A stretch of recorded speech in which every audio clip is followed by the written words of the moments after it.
Welterweight bout, Yong Park. This is a middleweight bout. Yong Park sitting at minus 190 against Andre Muniz sitting at plus 160. Over under 1.5 rounds, minus 120 for the over, minus 110 for the under. The Iron Turtle, 4-1 in his last 5. He's on a good win streak here. Andre Muniz, 2-fight losing streak. So maybe you see some recency bias in that one. But Muniz, 33 years of age, jiu-jitsu wizard on the ground. You see the reach there. He's got 5 inches in reach advantage. Not really known for his striking, so I don't know if that'll come into play too much. But Yong Park, we saw in his last time out against Albert Duraev, just put a pace on him early and wore him down. Ended up getting the round 2 rear naked choke. That's his 3rd straight rear naked choke finish. Yong Park coming in as the favorite. It's Muniz, who Muniz was minus 200, minus 220 against his last 2 opponents in Paul Craig and Brendan Allen. So I'm interested to see your take on this one. Yeah, I've been very disappointed in Muniz here. I just don't see how he beats Yong Park, if I'm being honest. On the feet, I think this is Park all day. Park's got great volume. He throws nearly 5 significant strikes per minute, and he doesn't get hit with near that. So when you look at the jiu-jitsu, that's the only place I guess Muniz would have a slight advantage. But Yong Park averages more takedowns at a higher accuracy, has a way better takedown defense percentage, and he averages about the same amount of submission attempts per fight.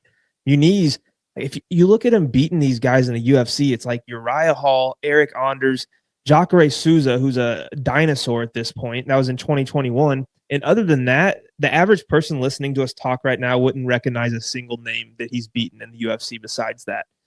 So I just don't. I think once he got to the Brendan Allen level and the Paul Craig Allen, he was just outmatched. He's just not as good as the top of this division yet, at least. He is older too, I believe, right? 33. Yeah. So Park's just shown lately, time and time again, he'll cash as an underdog favorite. Like, it doesn't really matter. He's always coming out there with the same exact game plan. He's just solid all the way around. I picked Duraev in that fight because I thought he was going to have the wrestling advantage, and Yong Park wouldn't be able to keep up with that in the strength. But Park just absolutely, did what he wanted on the feet, had a bunch of submission attempts until he finally got the one in the second round. So I don't see Muniz implementing a wrestling game plan to get on top and implement his jiu-jitsu. I think if it stays on the feet, Park's going to run away with it by a mile here. I think Park is probably going to be a parlay piece for me this week. I like him a lot over Muniz here. Yeah, Park he's so well-rounded. He's got good stand-up. His jiu-jitsu is there. Wrestling is there. And the cardio, I mean, the pace he puts on you, just drowns guys. Like, his last 3 fights, the guys in there were like, get me out of here ASAP, because he put it on him early. I mean, he's got second round finish, first round finish, second round finish, but they weren't like just getting him out of there easily. Like, these guys had to go in there and, take a beating or at least start to panic because he's on top of them and forcing the issue. Andre Muniz, we saw in his last 2 fights, like, if it goes later in the fight, he's going to eventually crumble. So that scares me for Muniz. I could maybe see a Parks round 2 or round 3 finish. I'll definitely eye that up.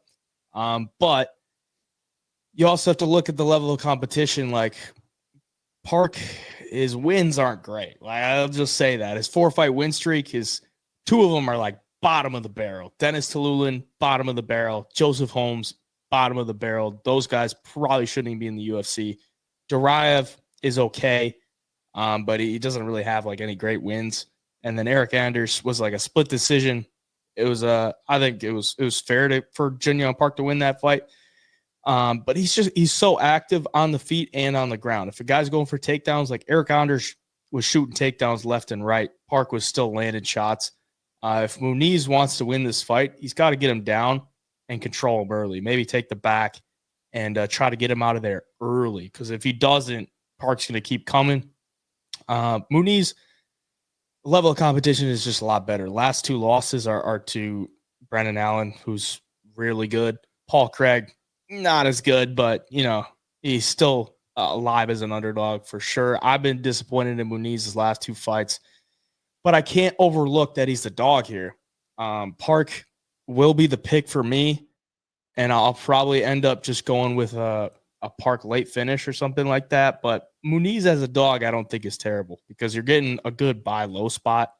But I'm still going to stick with Jun Young Park as the pick. It's just, you're getting TKO'd by Paul Craig. It's like, oh man, yeah, it's just it's greasy. If he gets out of the first, it's like, he's pretty much done. So I actually like this fight to end inside the distance.